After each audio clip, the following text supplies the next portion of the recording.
Hey guys, welcome to my YouTube channel. ಇವತ್ತು ನಾನಿದ್ದೀನಿ ಕರ್ನಾಟಕದ ಪ್ರಮುಖ ಪ್ರವಾಸಿ ತಾಣಗಳಲ್ಲಿ ಒಂದಾದಂತಹ ಸಿಗಂದೂರು ಚೌಡೇಶ್ವರಿ ದೇವಾಲಯದಲ್ಲಿ.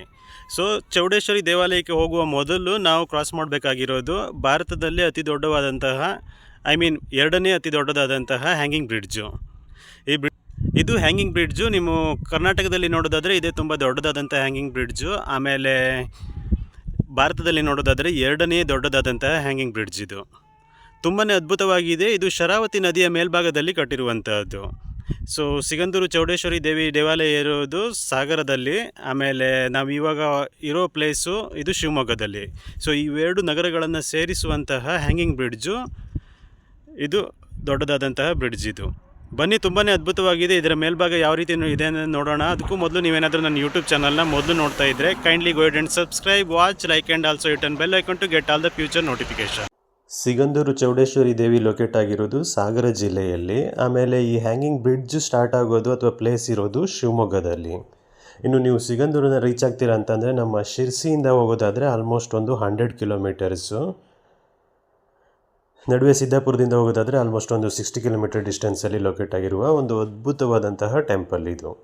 ಟೆಂಪಲ್ನ ರೀಚ್ ಆಗೋದಕ್ಕೆ ಮೊದಲು ನೀವು ಈ ಇಂಡಿಯಾದಲ್ಲೇ ಸೆಕೆಂಡ್ ಲಾರ್ಜೆಸ್ಟ್ ಆಗಿರುವ ಹ್ಯಾಂಗಿಂಗ್ ಬ್ರಿಡ್ಜನ್ನು ಕ್ರಾಸ್ ಮಾಡಬೇಕಾಗತ್ತೆ. ಹ್ಯಾಂಗಿಂಗ್ ಬ್ರಿಡ್ಜು ಇದು ಆ್ಯಕ್ಚುಲಿ ಇದನ್ನು ಇನಾಗ್ರೇಟ್ ಮಾಡಿರೋದು 2025 ಇದನ್ನು ಕೇಂದ್ರ ಸಚಿವರಾದಂತಹ ನಿತಿನ್ ಗಡ್ಕರಿ ಅವರು ಇನಾಗ್ರೇಟ್ ಮಾಡ್ತಾರೆ. ಒಂದು ಅಪ್ರಾಕ್ಸಿಮೇಟು ಆಲ್ಮೋಸ್ಟು 480 ಕೋಟಿಗಳಷ್ಟು ಇದಕ್ಕೆ ವೆಚ್ಚ ಆಗುತ್ತೆ. ಅಲ್ಲಿಯವರೆಗೆ ಈ ಪ್ಲೇಸನ್ನು ಲಾಂಚಲ್ಲಿ ಅಥವಾ ಪೆರಿಗಳ ಮೂಲಕ ಹೋಗ್ತಾಯಿದ್ರು. ಇಲ್ಲಿ ಕೆಳಗೆ ಕಾಣಿಸ್ತಾ ಇರೋದು ಲಾಂಚ್ನ ವ್ಯವಸ್ಥೆ ಇತ್ತು ಮೊದಲು. ಇವಾಗ ಹ್ಯಾಂಗಿಂಗ್ ಬ್ರಿಡ್ಜು ಓಪನ್ ಆದ ಮೇಲೆ ಅದನ್ನು ಕಂಪ್ಲೀಟಾಗಿ ಸ್ಟಾಪ್ ಮಾಡಲಾಗುತ್ತೆ. ಅಲ್ಲಿವರೆಗೆ ಈ ಶರಾವತಿ ಬ್ಯಾಕ್ ವಾಟರ್ ಮೇಲೆ ಕಟ್ಟಿರುವಂತಹ ಈಗ ಬ್ರಿಡ್ಜ್ ಕಟ್ಟಿದ್ದಾರೆ. ಮೊದಲು ಶರಾವತಿ ಬ್ಯಾಕ್ ವಾಟರ್ನ ದಾಟ್ಕೊಂಡು ಹೋಗ್ಬೇಕಂತ ಅಂದರೆ ಆಬ್ವಿಯಸ್ಲಿ ಬಸ್ಸು, ಕಾರು ಏನರಲ್ಲೇ ಬಂದ್ರೂ ಸರ್ಕಾರ ನಿಯೋಜನೆ ಮಾಡಿರುವಂತಹ ಲಾಂಚ್ಗಳ ಮೂಲಕ ಒಂದು ದಡದಿಂದ ಆ ಕಡೆ ದಡಕ್ಕೆ ರೀಚ್ ಆಗಬೇಕಾಗಿತ್ತು. ಇದೊಂದು ಅದ್ಭುತವಾದಂತಹ ವ್ಯೂ ಪಾಯಿಂಟು. ಆಮೇಲೆ ಬ್ರಿಡ್ಜನ್ನು ಕೂಡ ತುಂಬಾ ಚೆನ್ನಾಗಿ ಕನ್ಸ್ಟ್ರಕ್ಟ್ ಮಾಡಿದ್ದಾರೆ, ನೋಡೋದಕ್ಕೆ ಅದ್ಭುತವಾಗಿದೆ. ಆಮೇಲೆ ಇನ್ನು ವಿಸ್ತಾರದ ಬಗ್ಗೆ ಹೇಳೋದಾದರೆ ಇದು ಒಂದು 2.48 ಕಿಲೋಮೀಟರ್ಸಷ್ಟು ಉದ್ದವಾಗಿದೆ. 2.48 ಕಿಲೋಮೀಟರ್ಸು. ಇನ್ನು ಮೈಲ್ಸಲ್ಲಿ ಹೇಳೋದಾದರೆ 1.5 ಮೈಲ್ಸ್ ಅಷ್ಟು ಉದ್ದವಾಗಿರುವಂತಹ ಬ್ರಿಡ್ಜ್ ಇದು. ಇನ್ನು ಬ್ರಿಡ್ಜ್ನ ಮೇಲ್ಭಾಗದಲ್ಲಿ ಹೋಗ್ತಾ ಇದ್ದಾಗೆ ನೀವು ದೊಡ್ಡದಾಗಿರುವಂತಹ ಪಿಲ್ಲರ್ಗಳನ್ನೆಲ್ಲ ನೋಡೋದಕ್ಕೆ ಸಾಧ್ಯ. ತುಂಬಾ ಅದ್ಭುತವಾಗಿದೆ ವ್ಯೂ ಪಾಯಿಂಟ್ ಮಾತ್ರ. ಇನ್ನು ಇದು ಸಾಗರ ಜಿಲ್ಲೆಯ ಪ್ರಮುಖ ಪ್ರವಾಸಿ ಆಕರ್ಷಣೆ ಕೇಂದ್ರ ಕೂಡ ಹೌದು. ಇನ್ನು ಕೆಳಭಾಗದಲ್ಲಿ ನಿಮಗೆ ಕಾಣಿಸ್ತಾ ಇರೋದು ಮೊದಲು ಲಾಂಚ್ಗಳ ಮೂಲಕ ಬಸ್ಸು ಅಥವಾ ವೆಹಿಕಲ್ಗಳನ್ನು ಒಂದು ಪ್ರದೇಶದಿಂದ ಇನ್ನೊಂದು ಪ್ರದೇಶಕ್ಕೆ ಸಾಗಿಸುವುದಕ್ಕೆ ಯೂಸ್ ಮಾಡ್ತಿರುವಂತಹ ಬೇ ಅದು. ಇಲ್ಲಿ ಸ್ಟಾರ್ಟಿಂಗ್ ಪಾಯಿಂಟ್ ಇತ್ತು. ಇಲ್ಲಿಂದ ಲಾಂಚ್ಗಳ ಮೂಲಕ ವೆಹಿಕಲ್ಗಳನ್ನು ಅಥವಾ ಮನುಷ್ಯರನ್ನು ಒಂದು ದಡದಿಂದ ಇನ್ನೊಂದು ದಡಕ್ಕೆ ಕಳಿಸ್ತಾ ಇದ್ರು. ಇದೇನು ದೊಡ್ಡದಾದಂತಹ ನದಿಯಲ್ಲ, ಯಾಕಂದರೆ ಇದು back water. Once upon A time ಅಣೆಕಟ್ಟು ಕಟ್ಟಿರೋದ್ರಿಂದ ಈ ಪ್ರದೇಶಗಳೆಲ್ಲ ಮುಳುಗಡೆ ಅಥವಾ ನೀರಿನಿಂದ ಆವೃತವಾಗಿರೋದ್ರಿಂದ ಇದನ್ನು ಒಂದು ಪ್ಲೇಸಿಂದ ಇನ್ನೊಂದು ಪ್ಲೇಸಿಗೆ ಸಾಗೋದಕ್ಕೆ ಲಾಂಚ್ಗಳನ್ನು ಯೂಸ್ ಮಾಡ್ತಾಯಿದ್ರು. 2025 ಹ್ಯಾಂಗಿಂಗ್ ಬ್ರಿಡ್ಜ್ ಇನಾಗ್ರೇಟ್ ಮಾಡಿದ ನಂತರ ಕಂಪ್ಲೀಟಾಗಿ ಇದನ್ನು ಸ್ಟಾಪ್ ಮಾಡ್ತಾರೆ. ಈಗ ಯಾವುದೇ ರೀತಿಯಾದಂತಹ ಪೆರಿ ಅಥವಾ ಲಾಂಚ್ ಸರ್ವಿಸು ಇಲ್ಲ.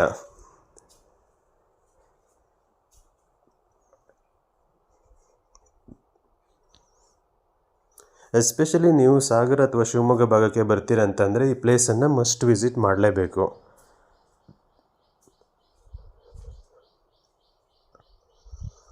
ಚೌಡೇಶ್ವರಿ ದೇವಾಲಯ ಒಂದು ಪೌರಾಣಿಕ ಮತ್ತು ಐತಿಹಾಸಿಕ ಇರುವಂತಹ ಒಂದು ಅದ್ಭುತವಾದಂತಹ ದೇವಾಲಯ. ಇನ್ನು ದೇವಾಲಯವನ್ನು ರೀಚ್ ಆಗಬೇಕಂತಂದರೆ ನೀವು ಈ ಹ್ಯಾಂಗಿಂಗ್ ಬ್ರಿಡ್ಜನ್ನು ಕ್ರಾಸ್ ಮಾಡಿಕೊಂಡು ಮುಂದೆ ಹೋಗಬೇಕಾಗತ್ತೆ. ಇನ್ನು ಡ್ರೈವ್ ಮಾಡೋದಕ್ಕೆ ವ್ಯೂ ಕೂಡ ತುಂಬಾ ಆಸಮ್ ಆಗಿರುತ್ತೆ. ಆಲ್ಮೋಸ್ಟ್ ಹೀಗೆ 1.5 ಮೈಲ್ಸು ಅಥವಾ 2.48 ಕಿಲೋಮೀಟರ್ಸ್ ಅಷ್ಟು ಉದ್ದವಾಗಿರುವಂತಹ ಬ್ರಿಡ್ಜನ್ನು ಕ್ರಾಸ್ ಮಾಡಿಕೊಂಡು ನೀವು ಮುಂದೆ ಹೋದರೆ ಅಲ್ಲಿಂದ ಆಲ್ಮೋಸ್ಟ್ ಒಂದು 3 to 4 ಕಿಲೋಮೀಟರ್ಸು ಮತ್ತೆ ಡ್ರೈವ್ ಮಾಡಬೇಕಾಗತ್ತೆ ಚೌಡೇಶ್ವರಿ ಟೆಂಪಲನ್ನು ರೀಚ್ ಆಗೋದಕ್ಕೆ. ಸಿಗಂದೂರು ಚೌಡೇಶ್ವರಿ ತುಂಬಾ ಪ್ರಸಿದ್ಧವಾದಂತಹ ದೇವಿ. ಇನ್ನು ತುಂಬ ಜನರು ಇಲ್ಲಿ ತುಂಬ ಹಲವು ವಿಧವಾದ ಹರಕೆಗಳನ್ನು ಹೊತ್ಕೊತಾರೆ. ವರ್ಷ ಬಂದು ಅದನ್ನು ನೆರವೇರಿಸ್ತಾರೆ ಇಲ್ಲಿ. ಇದು ದಟ್ಟವಾದ ಕಾಡಿನ ಮಧ್ಯದಲ್ಲಿರುವಂಥ ಒಂದು ಸುಂದರವಾದಂತಹ ದೇವಾಲಯ. ಸಾಗರ ಡಿಸ್ಟ್ರಿಕ್ಟ್ಗೆ ಸೇರಿರುವಂಥದ್ದು ಇದು. ಇನ್ನು ಹೋಗೋ ದಾರಿ ಕೂಡ ತುಂಬಾ ಆಸಮ್ ಆಗಿದೆ. ನೀವು ಒನ್ ಡೇ ಡ್ರೈವ್ಗೆ ಬರ್ತೀರ ಅಂತಂದರೆ ತುಂಬಾ ಅಮೇಝಿಂಗ್ ಆಗಿದೆ.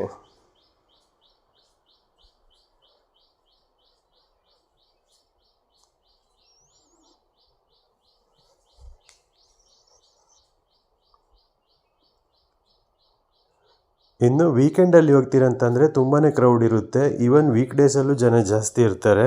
ಸೊ ಪಾರ್ಕಿಂಗ್ಗೆ ಸ್ವಲ್ಪ ಪ್ಲೇಸನ್ನು ನೋಡ್ಕೊಂಬಿಟ್ಟು ಪಾರ್ಕ್ ಮಾಡಬೇಕಾಗತ್ತೆ. ಇನ್ನು ಇದೊಂದು ದೊಡ್ಡ ಊರು, ಚಿಕ್ಕದಾದಂತಹ ಗ್ರಾಮ ಏನೂ ಅಲ್ಲ, ದೊಡ್ಡದಾದಂಥ ಊರಿನ ರೀತಿಯಲ್ಲೇ ಇರುವಂತಹ ಒಂದು ದೊಡ್ಡ ಊರು ಸಿಗಂದೂರು. ಅಲ್ಲಿರುವ ಪ್ರಮುಖ ಶಕ್ತಿ ದೇವತೆ ಸಿಗಂದೂರು ಚೌಡೇಶ್ವರಿ.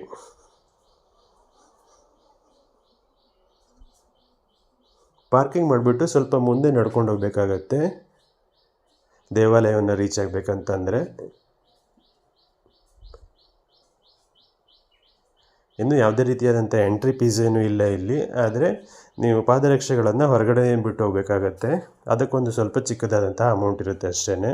ಅದನ್ನು ಹೊರತುಪಡಿಸಿ ಯಾವುದೇ ರೀತಿಯಾದಂಥ ದೊಡ್ಡ ಅಮೌಂಟನ್ನು ಪೇ ಮಾಡುವ ನೀಡಿಲ್ಲ.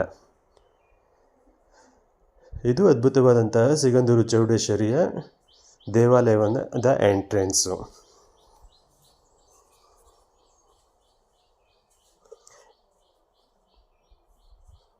ತುಂಬಾ ಅದ್ಭುತವಾಗಿದೆ. ಆಮೇಲೆ ಕ್ರೌಡ್ ತುಂಬ ಇರೋ ಟೈಮಲ್ಲಿ ಇಲ್ಲಿ ತುಂಬ ಕ್ಯೂ ಸಿಸ್ಟಮ್ ಕೂಡ ಇಟ್ಟಿರ್ತಾರೆ. ಯಾಕಂದರೆ ಜನರನ್ನು ಕಂಟ್ರೋಲ್ ಮಾಡೋದಕ್ಕೆ ಆಗಬೇಕಂತಂದ್ಬಿಟ್ಟು ಒಳಭಾಗದಲ್ಲಿ ಕ್ಯೂ ಸಿಸ್ಟಮ್ ಕೂಡ ಇದೆ.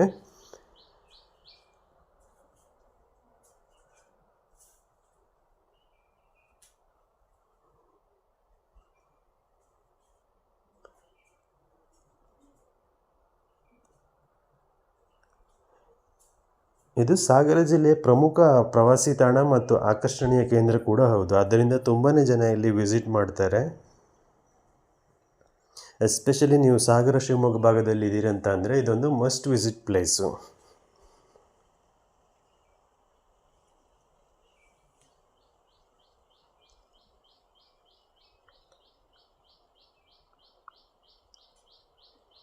ಹೀಗೆ ಕ್ಯೂ ಅಥವಾ ಸರತಿ ಸಾಲಿನಲ್ಲಿ ನೀವು ಮುಂದುವರಿಬೇಕಾಗತ್ತೆ.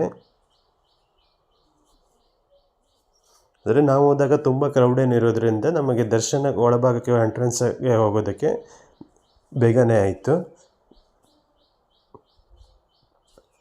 ಇನ್ನು ದೇವಾಲಯದ ಪಾವಿತ್ರ್ಯತೆಯನ್ನು ಉಳಿಸುವ ದೃಷ್ಟಿಯಿಂದ ಒಳಭಾಗದಲ್ಲಿ ಯಾವುದೇ ರೀತಿಯಾದಂತಹ ವಿಡಿಯೋಗ್ರಾಫಿಗೂ ಅಥವಾ ಫೋಟೋಗ್ರಾಫಿಗೂ ಅವಕಾಶ ಇಲ್ಲ. ಸೊ ನೀವು ಲಿಮಿಟೆಡ್ ಆಗಿ ಹೊರಭಾಗದಲ್ಲಿ ಮಾತ್ರ ಫೋಟೋನ ತೆಗಿಬೋದು. ಇನ್ನು ದೇವಾಲಯದ ಒಳಭಾಗದಲ್ಲಿ ಫೋಟೋ ತೆಗೆಯೋದಕ್ಕೆ ಯಾವುದೇ ರೀತಿಯಾದಂತಹ ಅವಕಾಶ ಇಲ್ಲ. ಇನ್ನು ಹಲವಾರು ಪ್ರಕಾರದ ಅರ್ಚನೆಗಳನ್ನು ಕೂಡ ನೀವಿಲ್ಲಿ ಮಾಡ್ಬೋದು. ಇನ್ನು ಪ್ರಸಾದ ವಿತರಣೆ ಅಥವಾ ಲಾಡು ಇವುಗಳನ್ನು ತಗೋಬೇಕಂದ್ರೆ ನೀವು ಎಕ್ಸ್ಟ್ರಾ ಪೇ ಮಾಡಬೇಕಾಗತ್ತೆ.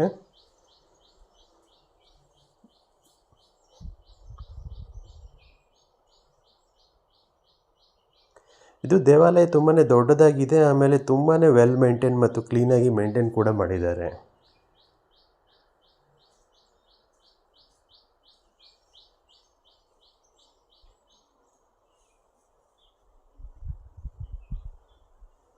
ಚೌಡೇಶ್ವರಿ ಪ್ರಮುಖ ಶಕ್ತಿ ದೇವಿಯಾಗಿದ್ದು ತುಂಬ ಜನ ಇಲ್ಲಿ ಹರಕೆಯನ್ನು ಹೊತ್ಕೊತಾರೆ. ಬಂದು ಆ ಹರಕೆಯನ್ನು ಪೂರೈಸೋದಕ್ಕೆ ಇಲ್ಲಿ ಬರ್ತಾ ಇರ್ತಾರೆ.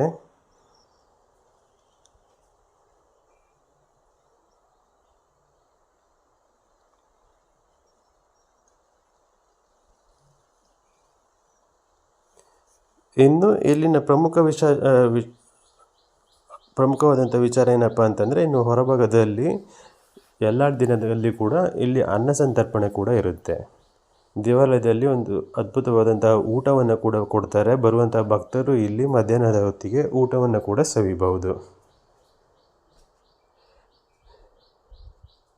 ಊಟ ಮಾಡುವಂಥ ಸ್ಥಳಕ್ಕೆ ಹೋಗಬೇಕಾದ್ರೆ ನೀವು ಒಂದು ಸ್ವಲ್ಪ ದೂರ ನಡ್ಕೊಂಡು ಹೋಗಬೇಕಾಗತ್ತೆ. ಇನ್ ಬಿಟ್ವೀನು ಪ್ರಸಾದ ವಿತರಣೆ ಮಾಡ್ತಾ ಇರ್ತಾರೆ. ಅದನ್ನ ನೀವು ಸ್ವಲ್ಪ ಪೇ ಮಾಡಿಬಿಟ್ಟು ತಗೊಬೇಕಾಗತ್ತೆ.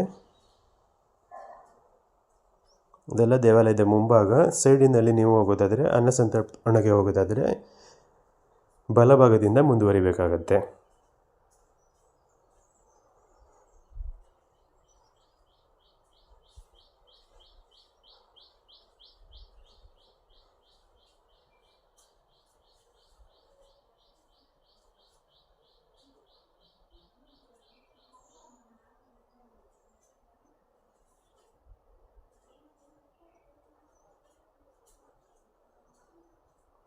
ಇದು ದೇವಾಲಯದ ಬಲಭಾಗ. ಇಲ್ಲಿ ಚಿಕ್ಕ ಚಿಕ್ಕದಾದ ಸ್ಟಾಲ್ಗಳು ಇದೆ. ಒಂದು ಕಡೆ ಪೂರ್ವಕವಾದಂತಹ ಅರ್ಚನೆ, ಆಮೇಲೆ ತೀರ್ಥ ಪ್ರಸಾದ ವಿತರಣೆ ಇರುತ್ತೆ. ಇನ್ನೊಂದು ಕಡೆ ಚಿಕ್ಕ ಚಿಕ್ಕದಾದಂಥ ಸ್ಟಾಲ್ಗಳನ್ನು ನೋಡ್ಬೋದು. ಹೀಗೆ ನೀವು ಇಲ್ಲಿಂದ ಮುಂದುವರ್ಕೊಂಡು ಹೋದರೆ ಅನ್ನಪ್ರಸಾದ ವಿತರಣೆ ಮಾಡೋದಕ್ಕೆ ಒಂದು ಸ್ವಲ್ಪ ದೂರ ನಡಿಬೇಕಾಗತ್ತೆ, ನೀವೊಂದು 400-500 ಮೀಟರ್ಸು.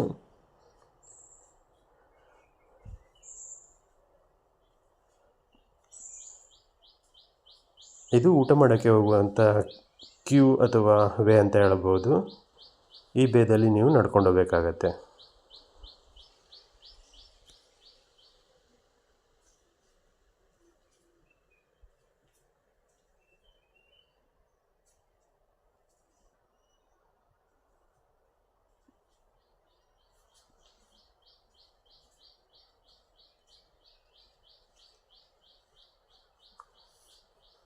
ಊಟ ಕೂಡ ತುಂಬ ರುಚಿಕರವಾಗಿರುತ್ತೆ. ಸೊ ನೀವು ಇಲ್ಲಿ ದೇವಸ್ಥಾನಕ್ಕೆ ಬರ್ತೀರ ಅಂತಂದರೆ ವಿತೌಟ್ ಮಿಸ್ಸು ಊಟನ ಮಾಡಿಕೊಂಡು ಹೋಗೋದು ಒಳ್ಳೆಯದು ಮಧ್ಯಾಹ್ನ ಟೈಮು. ಇನ್ನು ದೇವಾಲಯದ ಹೊರಭಾಗದಲ್ಲಿ ಬಂದರೆ ಪ್ರಮುಖವಾದಂತಹ ಇನ್ನೊಂದು ಚಿಕ್ಕ ಟೆಂಪಲನ್ನು ನೀವು ನೋಡ್ಬೋದು. ಭೂತೇಶ್ವರ ಸ್ವಾಮಿಯ ದೇವಾಲಯ ಇದು, ಅಥವಾ ಬಾಗಿಲು ಭೂತ ಅಂತ ಕರೀತಾರೆ ಇದನ್ನು ತುಂಬ ಚೆನ್ನಾಗಿ ಮೇಂಟೈನ್ ಮಾಡಿದ್ದಾರೆ. ಇಲ್ಲಿ ಬಂದು ನಿಂತು ನೋಡಿದ್ರೆ ಪಕ್ಕದಲ್ಲಿರುವ ದೇವಸ್ಥಾನ ತುಂಬ ಚೆನ್ನಾಗಿ ವ್ಯೂ ಕಾಣಿಸುತ್ತೆ.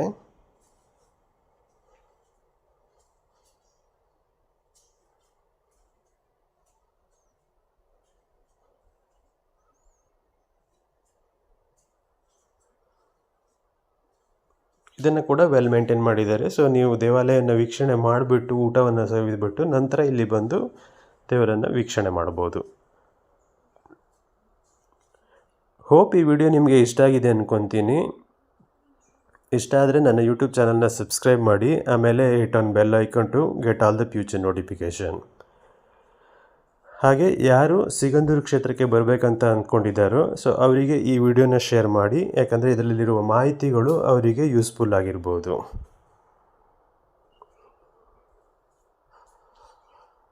Hope you will like this video. Thank you for watching.